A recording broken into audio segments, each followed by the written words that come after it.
It has been one of our fastest growing and most vibrant industries. No wages! No pages! No contracts! No actors! No wages! But today, the full impact of the international Hollywood actors' strike was beginning to hit home. Streaming has changed the game so much, and our contracts have never caught up with that. In 2019, the entertainment industry was worth more than £12 billion to the UK economy. So the key question tonight, what will the impact be here? Also on News at 10. More strike misery as baggage handlers agree to walk out of Gatwick during peak holiday season. Pulling your own teeth out using putty to fill gaps. The horrifying stories of those struggling to find an NHS dentist. Now the US wilts in a heatwave, with the temperature in California's Death Valley predicted to top 55 degrees on Sunday. And the pop star Rita Ora on the struggle to control her own musical destiny. Now more than ever, you've got lots of pop stars that come from, refugee immigrant families. And I'm lucky and happy now that there's loads of us to really sort of set the tone.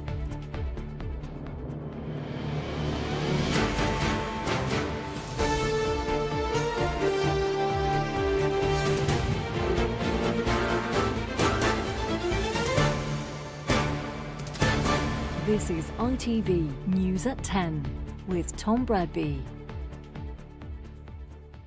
Good evening. On the face of it, the Hollywood writers and now actors strike feels like a faraway response to a distant problem. After all, we have strikes enough of our own to worry about. But there is a pretty big and simple issue here. The film and TV industry was worth a whopping £12.5 billion to the UK economy in 2019 and has been one of our fastest growing and most vibrant industries. A great many jobs here depend on it. We saw the impact immediately last night as the stars of big new blockbuster films walked out of premieres and off film sets. Today, we were starting to get a sense of how widespread that impact might be, as just one example, filming on the Ariana Grande film Wicked, currently taking place in the UK, has now ground to a halt. As Hollywood halts production, its stars begin to march. The Actors Union, SAG-AFTRA, joining writers in striking against contracts they believe to be unfair. I'm here because I'm in the SAG-AFTRA union.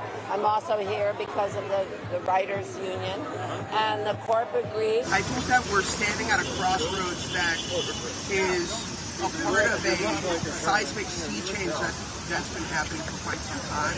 99.9% of the people that I'm fighting for right now are working class people. They are the ones that are being squeezed out. It's the industry's biggest shutdown. 160,000 performers not working after failing to agree a deal with the world's major content creators. The Screen Actors Guild is trying to ensure good living wages for its members, particularly those making movies or television shows for streamers. Actors are also seeking assurances that artificial intelligence won't be used to create digital replicas without payment or approval. And the union is concerned with self-taped auditions, which have flourished since COVID, forcing actors to take on audition costs rather than producers. No contract! The walkout means the cameras aren't rolling on set anymore. The strikes in the US are having an impact on filming here too. I'm in Ivinghoe in Buckinghamshire, where they were shooting the new Wicked film, but that's been put on pause. Its star Ariana Grande posted on social media about the shutdown, showcasing her support for the strike. The film is due out next November, but with filming delays, that date could be pushed back.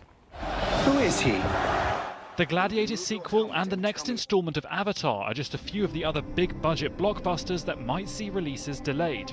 With billions of pounds spent every year shooting movies in the UK, our Actors Union believes will be affected by the stateside strikes. In the short term, there will be a slowing of work. The overwhelming majority of artists are on British contracts, so you won't see an immediate complete stoppage over here.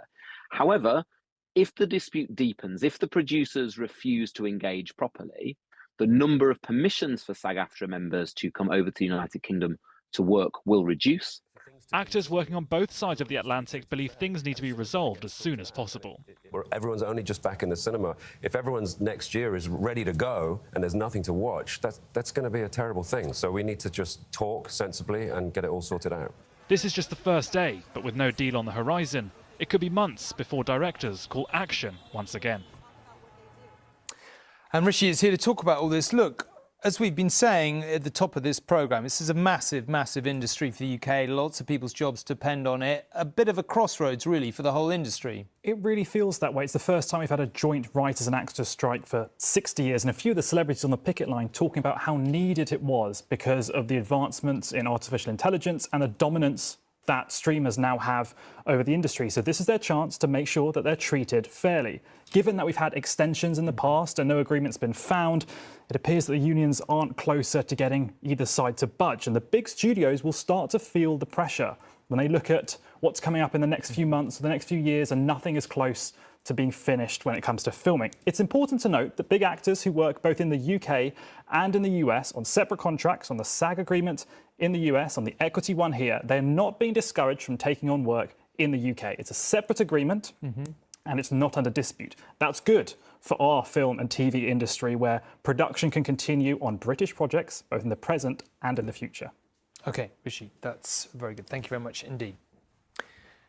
Now, the Hollywood actors' strike is indeed likely to have far-reaching effects for many people in the UK, but the strike-weary British public has perhaps more pressing matters to think about tonight. Thousands of people learned today that the summer holiday they've been looking forward to for so long might now be under threat. 8 days of strikes have been called by 1,000 baggage handlers and other staff at Gatwick Airport, one of the UK's busiest holiday hubs. They will hit 2 of the summer's peak holiday weekends, threatening both outbound and return journeys. Coming down the runway at Gatwick, another summer of holiday disruption. Baggage handlers at Britain's second largest airport have voted overwhelmingly to strike over pay. Members tell us every week they're having to survive off overtime. They get to the end of the month, they don't have enough salary to meet bills that are coming in. They simply cannot afford to sustain themselves on the low wages that are being paid by these ground handling companies.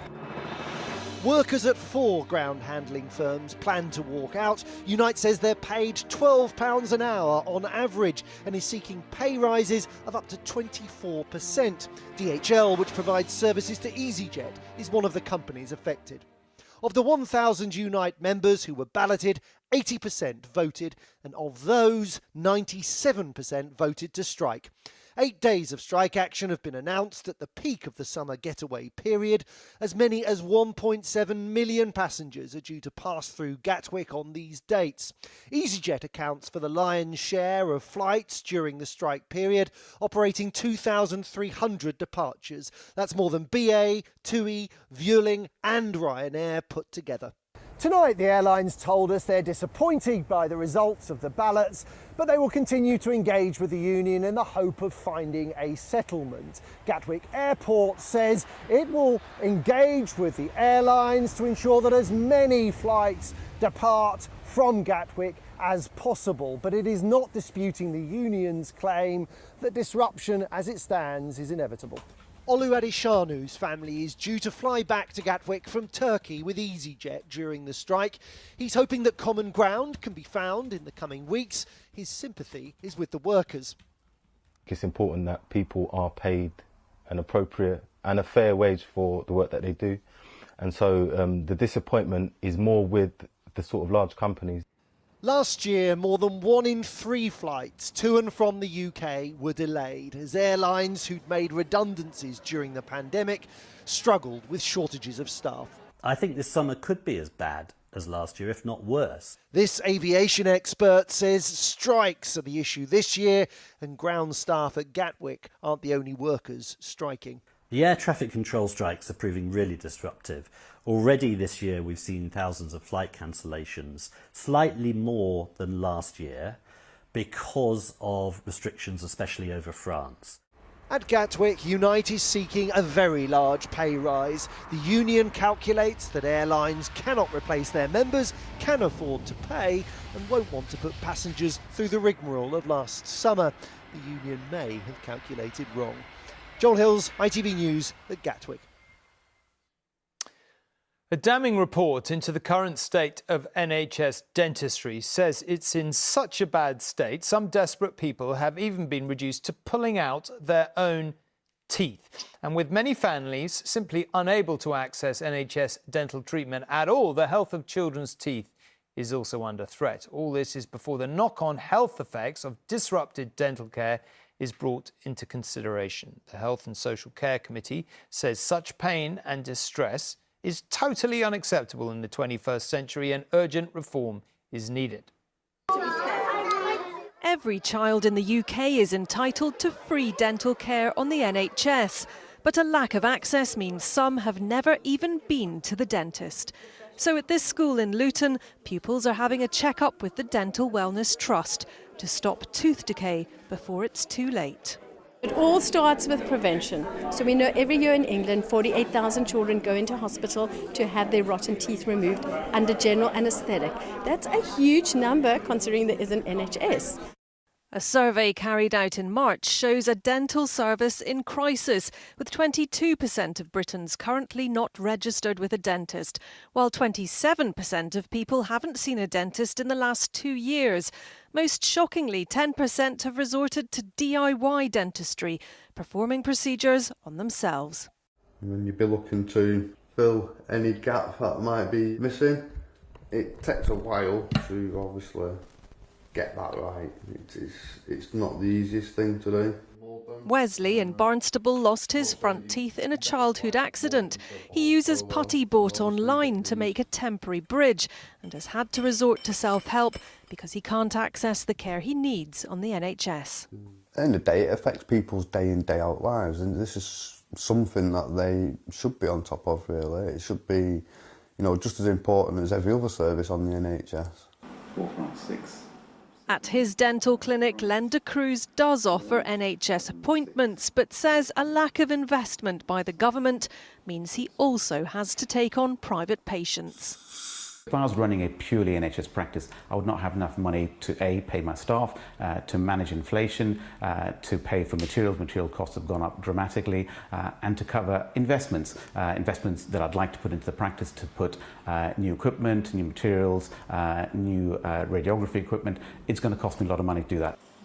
An NHS spokesperson said the number of appointments available is steadily increasing, but MPs on the Health and Social Care Committee are calling for urgent and fundamental reform of NHS dentistry to end the significant regional variations in dental care that's leaving many patients in pain and distress. Martha Fairley, News at 10.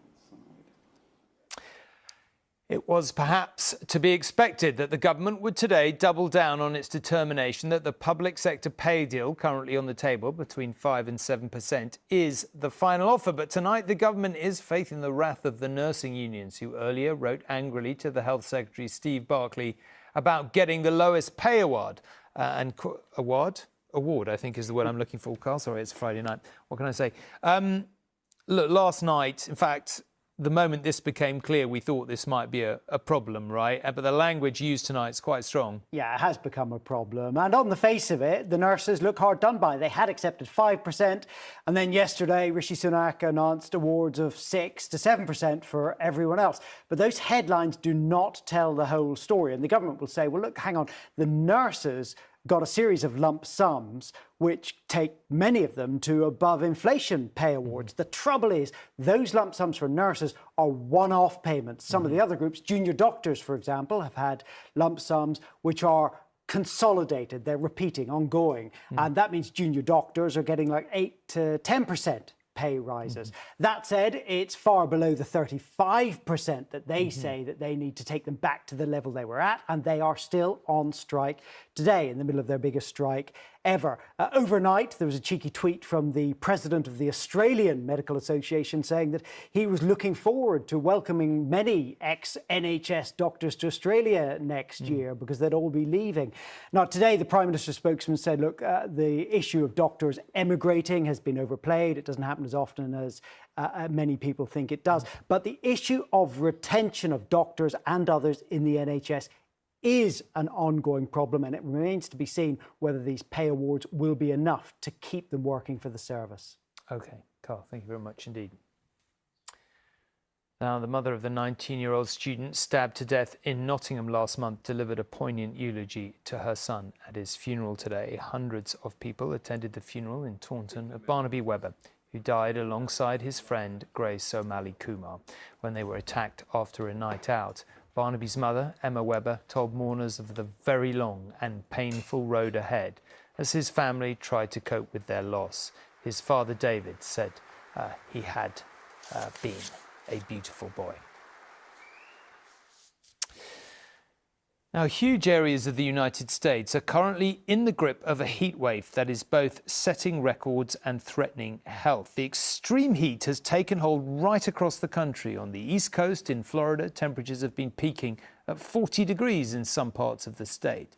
More centrally, El Paso in Texas hit a high of 42 degrees, and it's recorded 28 days in a row of at least 38 degrees or 100 degrees Fahrenheit, its longest such streak on record. And in California, Death Valley is forecast to hit a temperature of 55 degrees on Sunday. That's 131 degrees Fahrenheit and would be the highest temperature ever reliably recorded on Earth. Across the United States, temperatures are soaring and are set to intensify, with records being broken and concern mounting about the long-term trend. Nowhere more so than in California, where farm workers are facing blistering temperatures. Death Valley and the community of Furnace Creek are certainly justifying their names. Today it has reached 50 degrees Celsius there, 122 degrees Fahrenheit. We could see some records broken right here in the state of California. So what I'm about to show everyone, I'm still trying to wrap my head around it, understand it, and even feel how hot this is. Look at this, Death Valley. Perhaps the most alarming issue is not even on land. Sea temperatures off the coast of Florida are rising to abnormal levels, reaching 32 degrees, threatening to bleach vital coral reefs and endangering marine life. When you have enough corals dying on a reef, it becomes an existential crisis for the coral reef ecosystem itself. So if we lose the coral reef habitat, this essentially means that many species that reside in coral reefs will no longer have a home in the ocean environment. And the fact that, again, we're seeing this heat stress so early in the year, which is so unexpected, is really, really alarming. And as of right now, all we can do is essentially hope and wait that things cool off. At the same time, in Vermont, in New England, earlier this week, floods were the issue. Bro, what? Oh, that's car, bro. Today, President Biden declaring it a federal disaster, allowing the state to access funds from Washington to help restore the infrastructure. So America, like Europe, is in the grip of extreme weather this summer. And scientists are warning, this is just the start. Robert Moore, News at 10, in the United States. Well, Greece is, of course, one of the southern European countries mentioned by Robert there in the grip of potentially dangerous temperatures. With the Cerberus heat wave pushing the mercury over 40 degrees, the Greek government has actually ordered the suspension of work between midday and 5 p.m. The Acropolis, Greece's most famous attraction, has also been closed to protect tourists. Earlier, one visitor had to be stretchered down by paramedics. More record-breaking temperatures in Italy and Spain, as well as Greece, are expected next week. Back here, the Oscar-winning Hollywood star Kevin Spacey denied in court today that he is a sexual bully who has used his fame and power to make people sleep with him. He was continuing to give evidence at the trial where he's accused of sexual offences against 4 men. The actor was described as the golden boy of the London theatre scene at the time of the allegations. Mr. Spacey denies all the charges against him. Morning, Kevin. Morning, Kevin. There wasn't the signature smile and wave of earlier appearances as Kevin Spacey returned for his second day in the witness box. This time facing questions about sexual assault charges he denies. In court, the jury was reminded that 3 out of his 4 accusers mentioned what lawyers referred to today as the crotch grab. Asked if that was something he would normally do to someone he'd just met, Spacey said he objected to the term, denying it was his trademark move. Lawyers then described an alleged incident at the Haymarket Theatre, where it's claimed Spacey grabbed the crotch of one of his accusers while they were alone together for less than a minute. The actor was asked what reason his accuser would have for coming forward. And Spacey replied, money, money, and then money. The court again heard claims that Spacey had assaulted a man as he drove him to a party hosted by Elton John. Spacey claimed the man had been embarrassed because he'd chosen to engage sexually with him. The lawyer asked, do you think that you might have misinterpreted what they were doing or saying? Spacey replied, if they went further than they wanted, they did not let me know that. She continued, have you found that due to your status and position, people normally did what you wanted them to do? No, he replied. You didn't find it easier to pick up people because of who you are? I found it harder to trust people because of who I was, he said. The cross-examination became heated and temperamental at times, with the judge on several occasions having to interject and firmly tell Spacey to answer the questions. Some of Spacey's answers in evidence sounded more like one-liners and caused an eruption of laughter from the public gallery. Spacey denies all 12 charges against him, and the trial continues. Carolyn Sim, News at 10, Southwark Crown Court.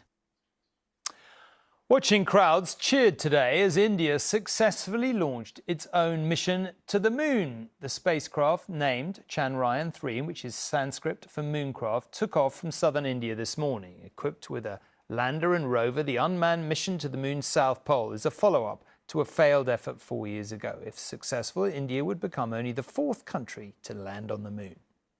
3, 2, 1, 0. A collective breath was held by a nation's space agency and the millions of Indians watching this rocket begin a much-awaited journey. 5 seconds. It set off for the surface of the moon. Fueling it are the hopes that it will be the first to land on and collect data from the moon's southern region. Congratulations, India. Chandrayaan-3 has started its journey towards moon. After taking off earlier, the rocket will now circle the Earth, and after around 15 to 20 days should reach the moon's orbit, where it could take another 20 days to reach the shadowy surface of the South Pole, with its deep, dark craters and large mountains, an area unexplored but believed to be rich in minerals and water. The reason why water is so important is potentially a future fuel. So it's a propellant, allows you to travel into space. But also, if we are going to have a human settlement in the future on the surface of the moon, one of those key things that we need is water to survive. Whether that's used in mechanical processes or actually purified and for future astronauts to consume, it's a really valuable resource on the surface. This much-anticipated mission follows India's failed attempt to land a robotic spacecraft on the moon 4 years ago. Subsequently, the communication from lander to ground station was lost. So far, today's successor has been successful. The satellite has separated from the launch vehicle. Eventually, scientists will start reducing the rocket's speed to hopefully enable a soft landing. If all goes to plan, the rover will gather data from rocks and craters to help answer the question at the centre of this mission. Could the moon become an extended continent of Earth and host human life? India wants to join China, the US and the former Soviet Union in landing a rover on the moon's surface, but also wants to be the first to do it in its most hostile area. आज भारत में चंद्रयान के सफल launch पर India's Prime Minister called this a new chapter in the country's space odyssey. All eyes now will be watching to see if the Chandrayaan makes it. Ellie Pitt, News at 10. Today's men's singles at Wimbledon set up a mouth-watering final between the current king of tennis and the young star who wants to knock him off his perch. Novak Djokovic's dominant semi-final victory over Italy's Yannick Sinner gives him the chance to win his 5th consecutive Wimbledon singles title and 8th in all. The world number 2 hasn't been beaten on the grass of SW19 since 2016, but standing in his way will be Spain's young world number 1 and the top seed Carlos Alcaraz. Tributes have been paid today after the death of the much-loved character actor John Nettleton, who brought his very British comic flair to TV classics like Yes Minister and its sequel, Yes Prime Minister. Yes, but now he wants to introduce his next idea. A minister with two ideas. I can't remember when we last. Never goes out of date. In the famous satirical series, he played the suave and scheming top civil servant, Sir Arnold Robinson. He was 94. Finally, the pop star Rita Ora talked to us today about the battles that have shaped her life. The battle she and her family faced, for instance, when they arrived as refugees in London. She spoke eloquently of the positive impact immigration can have, and the battle she herself recently undertook, just as Taylor Swift did, to win full control of her own music. She was speaking to Nina.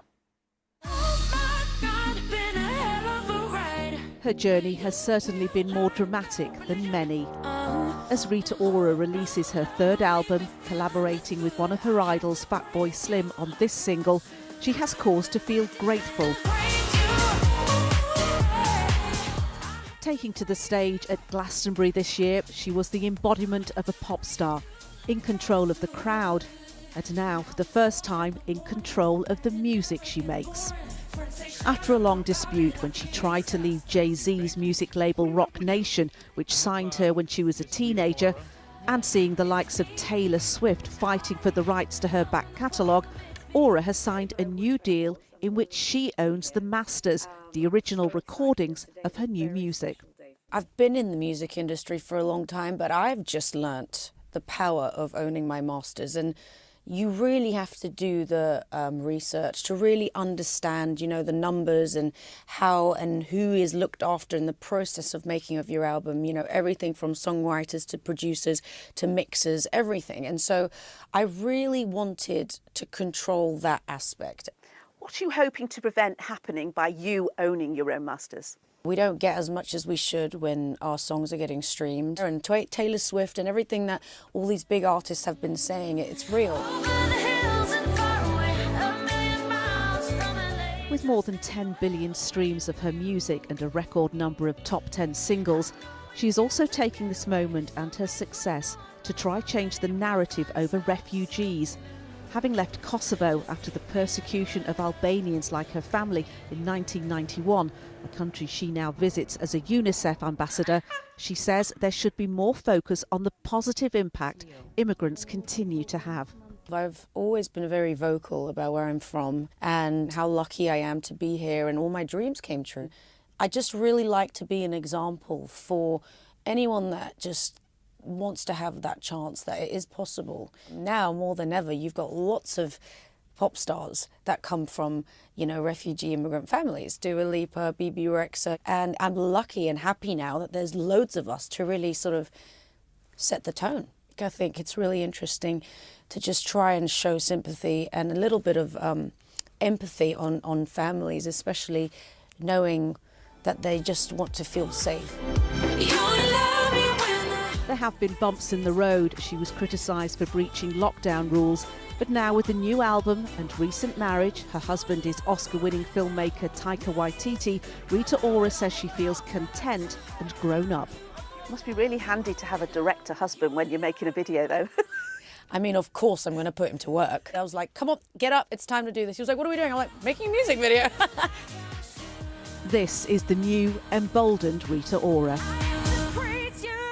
Nina Nanar, News at 10. And just before we go, how would you feel if you suddenly came across one of these?